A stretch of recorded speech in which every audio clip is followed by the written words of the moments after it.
Halo teman-teman semuanya, sebelumnya perkenalkan, nama aku Ginora Sinaga, angkatan 2018.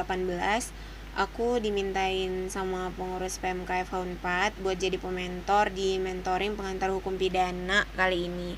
Nah, aku sendiri ngambil PK-nya tuh sebenarnya hukum perdata. Nah, jadi buat penjelasan materi hari ini sebisa mungkin aku bakalan berusaha ngingat dan berbagi pengetahuan aku tentang pengantar hukum pidana atau dasar hukum pidana yang aku udah terima di 4 semester yang lalu. Jadi mungkin bakalan ada kekurangan dari yang materi yang bakalan aku sampein. Jadi aku juga mohon pengertiannya dari teman-teman kalau misalnya ada kekurangan ya.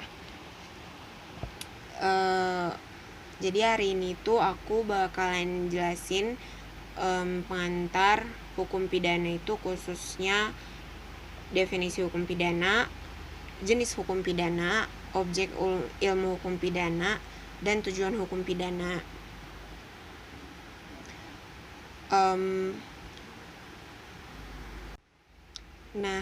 Jadi pengantar hukum pidana. Sebelum masuk ke definisi hukum pidana itu, aku mau jelasin soal hukum pidana itu masuknya bidang hukum apa. Nah, hukum pidana itu dia masuknya ke dalam bidang hukum publik. Nah, nanti aku bakalan agak ungkit juga soal bedanya dengan hukum perdata ya. Nah, hukum pidana termasuk dalam bidang hukum publik, yaitu mengatur hubungan antara warga negara dengan negara yang menitik beratkan pada kepentingan umum atau kepentingan publik. Nah, bedanya sama hukum perdata, kalau hukum perdata itu dia masuknya ke dalam bidang hukum privat, yaitu mengatur hubungan antar individu atau antara individu dengan badan hukum atau antar badan hukum. Intinya antar subjek hukum gitu. Nah, kalau hukum perdata sendiri juga bedanya dengan hukum pidana. Kalau di hukum perdata sendiri tuh kepentingannya itu yang diutamakan adalah kepentingan para pihak yang terlibat dalam si sengketa hukum perdata tadi. Nah, kenapa perbedaan hukum pidana dan hukum perdata ini aku sampaikan? Karena seingatnya aku, perbedaan hukum pidana dengan hukum perdata itu adalah pertanyaan yang agak sering sih ditanyain sama dosen-dosen, bahkan mungkin bukan hanya di kelas hukum pidana, bukan hanya di kelas mata kuliah hukum perdata atau hukum pidana tapi di mata kuliah sampai semester sekarang aku masih sering ditanya sama dosen di kelas, bedanya hukum pidana sama hukum perdata itu apa. Nah, jadi itu tadi pengantar singkatnya soal hukum pidana. Nah, langsung aja masuk ke definisi hukum pidana. Di sini aku cuman cantumin beberapa pendapat ahli soal definisi hukum pidana. Nah, tapi terlebih dari apa yang aku cantumin di sini, masih ada banyak pendapat para ahli lain yang agak sering juga di-mention atau dicantumin sama dosen-dosen hukum pidananya Unpad.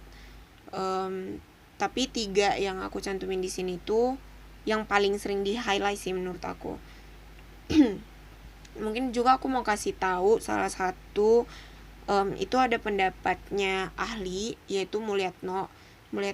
Waktu di angkatannya aku tuh dosen-dosen hukum pidana itu di kelas atau di mata kuliah hukum pidana itu ada yang rekomendasiin atau yang nyaranin pakai bukunya Mulyatno, karena jadi dosen juga agak sering ngambil pendapatnya Mulyatno, nggak cuman soal definisi hukum pidana juga, tapi soal yang lain juga, misalnya kayak asas-asas hukum pidana dan yang lain-lainnya. Jadi teman-teman mungkin bisa searching sendiri pendapat ahli yang lain, khususnya Mulyatno yang kayak aku sebutin tadi, atau contoh lainnya juga mungkin Van Hammel. Nah, teman-teman bisa searching sendiri definisi hukum pidana menurut ahli-ahli yang nggak aku cantumin di sini. Nah, mungkin aku bacain dulu kali ya definisi yang menurut para ahlinya. Yang pertama, menurut Utrecht, hukum pidana merupakan hukum sanksi istimewa dan hanya mengambil alih hukum lain dan kepadanya dilekatkan sanksi pidana. Nah, dari definisi hukum pidana yang disampaikan atau yang menurut pendapatnya Utrecht ini, aku agak meng-highlight bagian hanya mengambil alih hukum lain.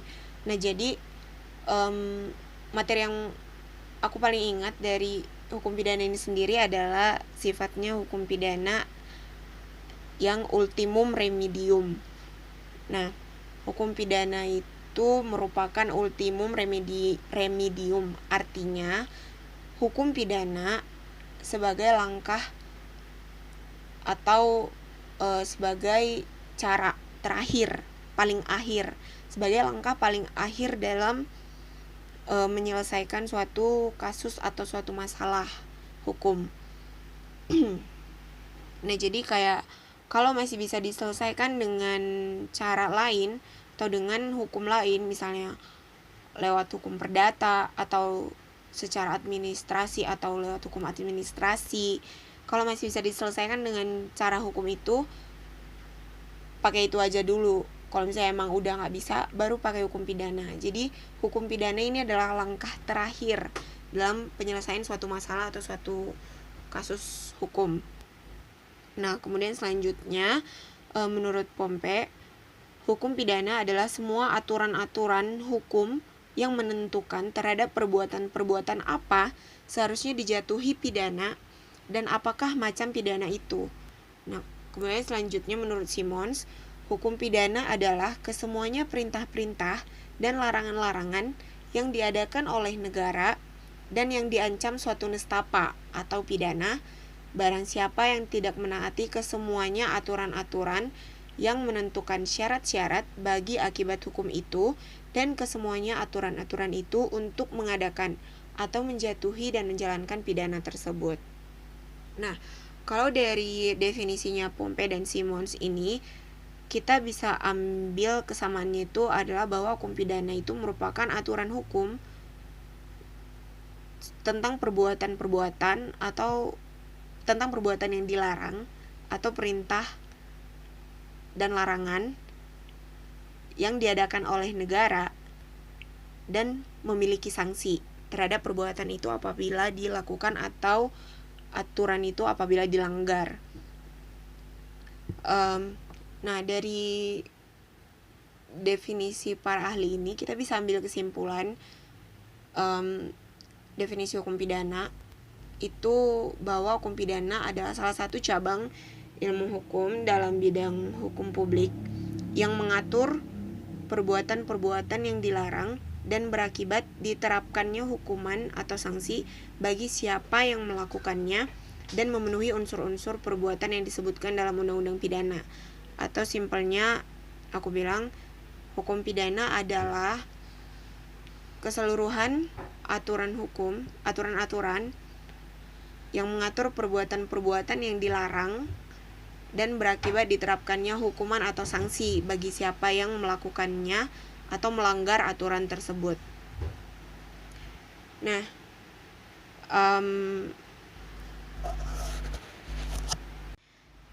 definisi hukum pidana ini sendiri menurut aku udah cukup jelas ya. Jadi kayak ya nggak perlu dijelaskan lebih lanjut lagi soal definisi hukum pidana yang disampaikan para ahli dan juga yang kayak udah kita simpulkan tadi soal definisi hukum pidana udah cukup jelas.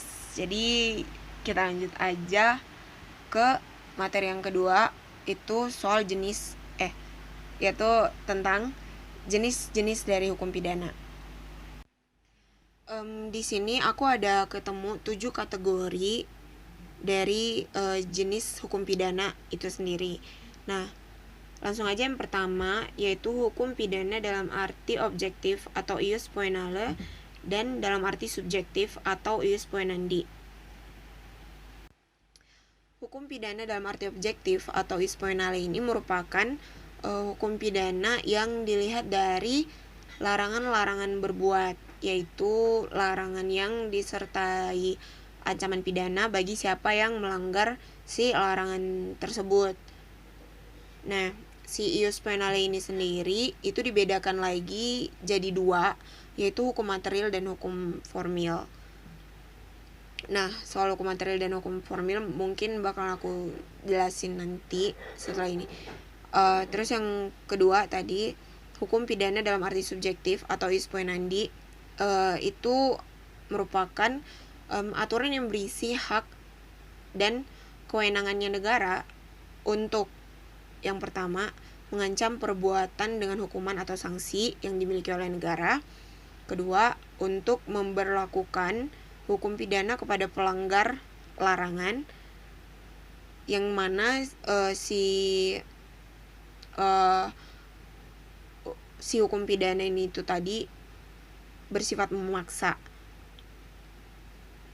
Kemudian yang ketiga, untuk menjalankan sanksi pidana yang dijatuhkan kepada pelanggar hukum atau sebutnya eksekusi hukuman, yang mana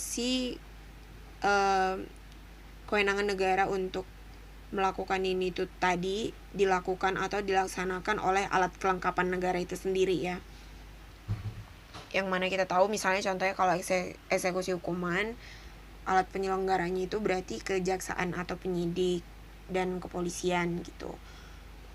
Terus yang kedua itu hukum pidana dalam keadaan diam dan dalam keadaan bergerak.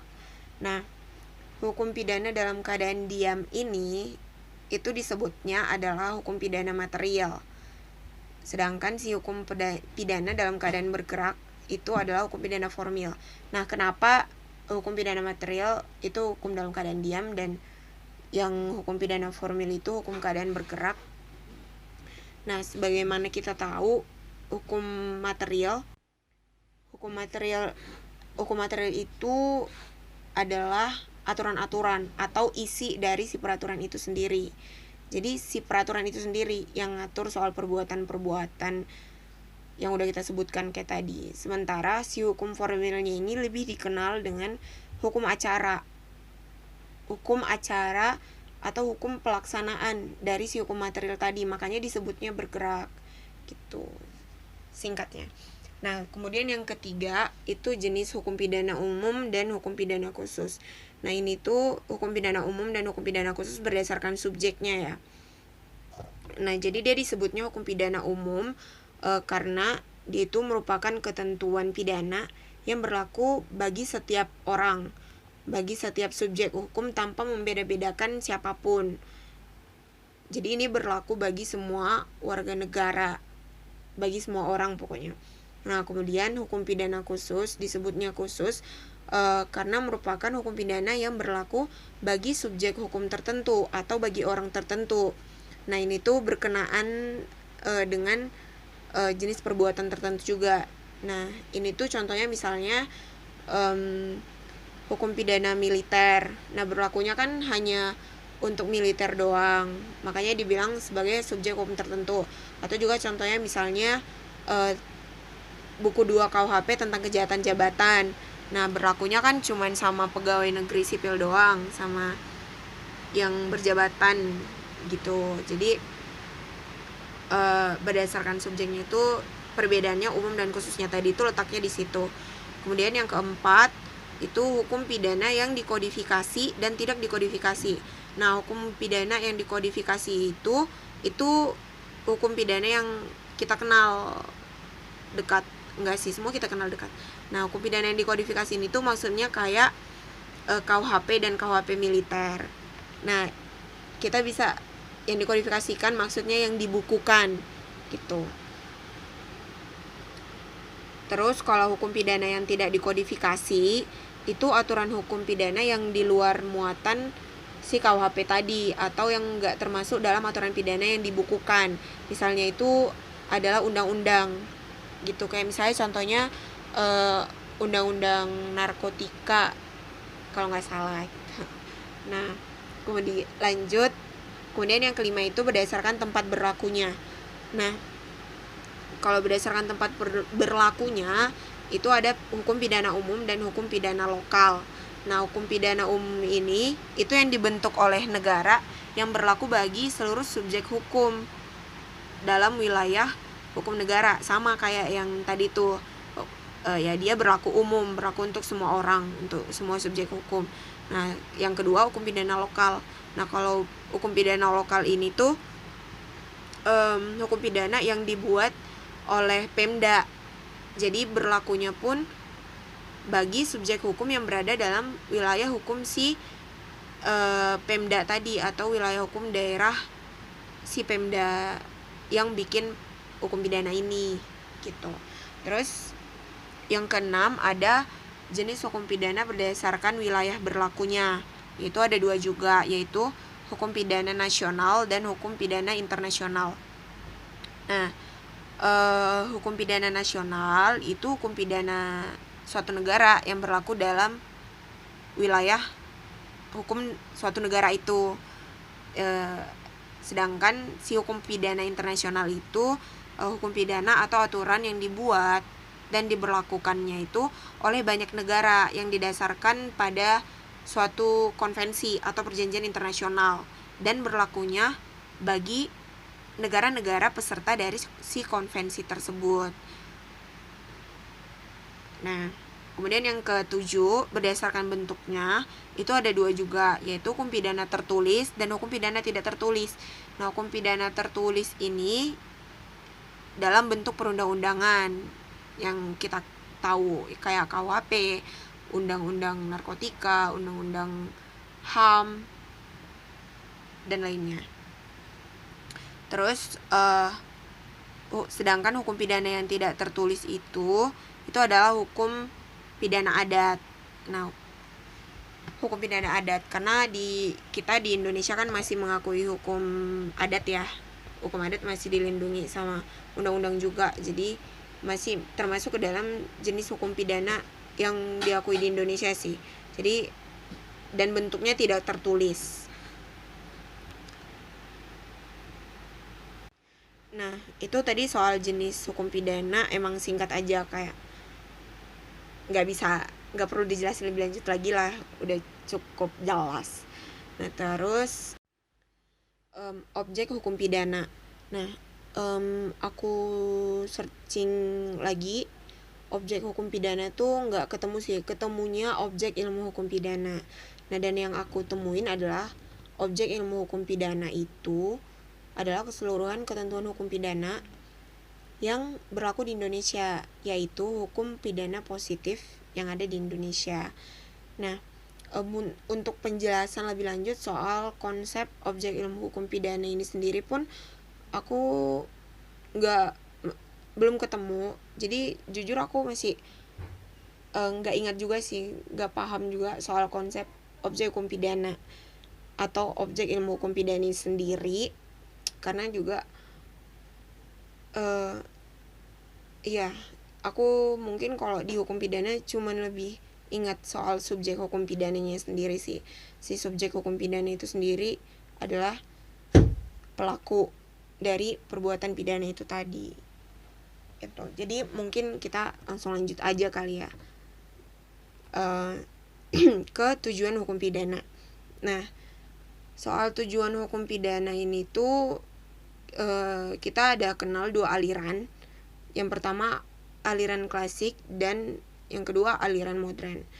Aliran klasik ini tuh bilang kalau tujuan hukum pidana adalah untuk menakut-nakuti setiap orang agar tidak melakukan perbuatan yang tidak baik, agar tidak melakukan perbuatan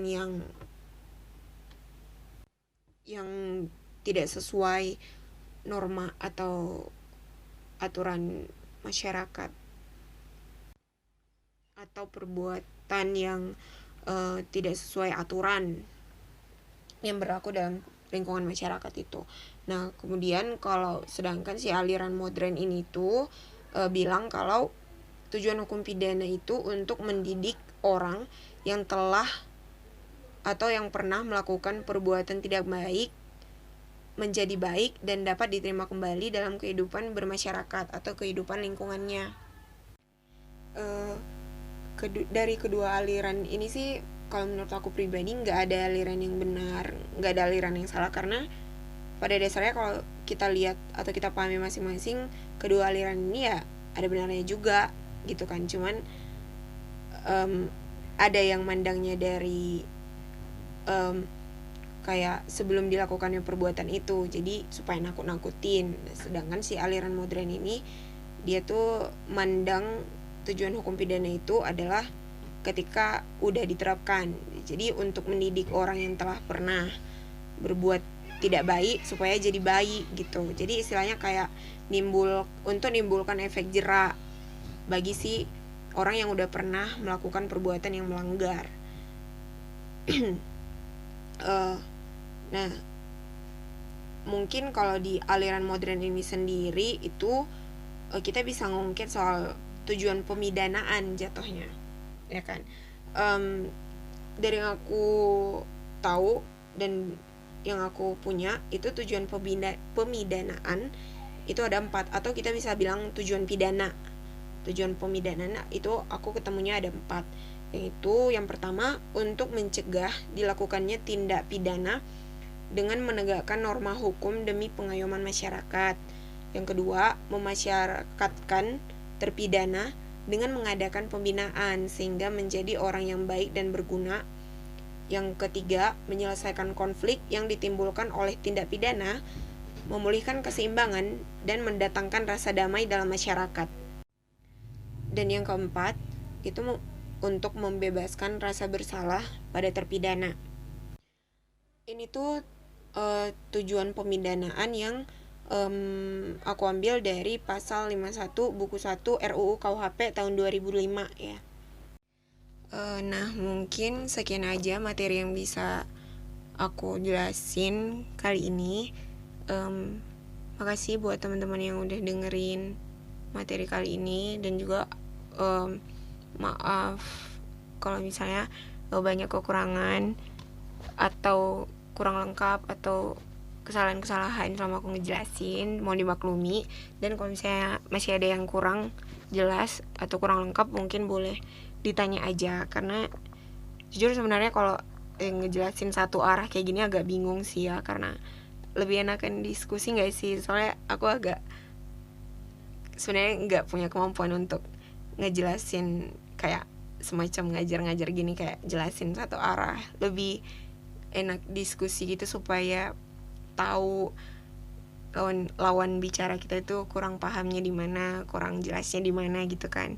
Jadi mungkin buat teman-teman kalau misalnya ada yang kurang jelas, boleh ditanyakan dan pasti bakalan dijawab sih kalau misalnya masih ada yang bingung, atau bahkan mungkin materi yang karena ini sebenarnya udah masuk kelas hukum pidana nggak sih. Jadi kalau misalnya dari yang kalian dapat di kelas masih ada yang kurang, mungkin boleh ditanya aja.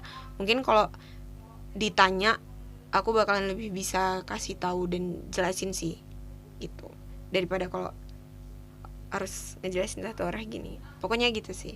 Udah, intinya sekali lagi terima kasih, dan sekali lagi maaf juga buat kekurangan hari ini.